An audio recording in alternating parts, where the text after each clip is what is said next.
designing the presidency was a huge challenge for the Constitutional Convention. On the one hand, they want to create a powerful president, but not one that is so powerful that he can become a tyrant. And that is not an easy balance to strike. In the end, what the convention did with the presidency was to go against the whole grain of the American Revolution, because they designed a powerful, independent executive in a revolution against a powerful executive. And why did they do that?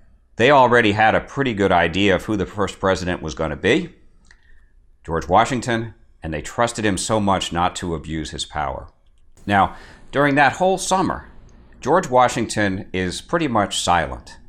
He only gives 2 short speeches the whole convention, one on the first day of the convention, one on the last day of the convention. Otherwise, he's silent. Some historians have said, well, Washington was silent because he didn't have anything to say. He's just a figurehead.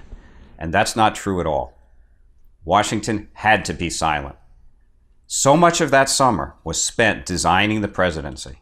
And it's just not appropriate for the guy who's going to hold the office someday, presumably, to take the lead in designing it. He had to be silent.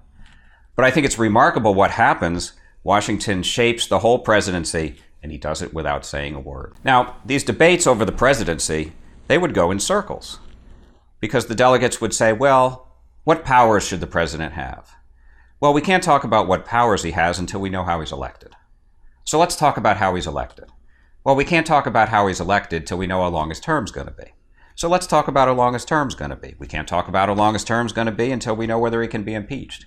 Let's talk about whether he can be impeached. We can't talk about that till we know what powers he has. So you just went in a circle and you're back to square one.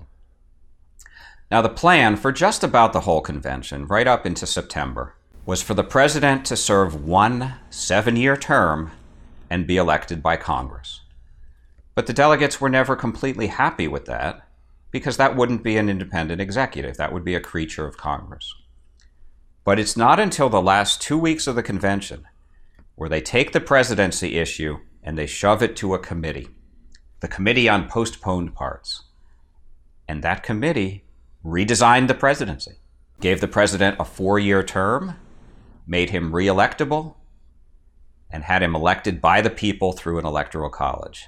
A last-minute change, but what a huge change it was. And why did the convention do that? Made that leap of faith to a truly independent executive. It was their faith, ultimately, in George Washington that made that possible.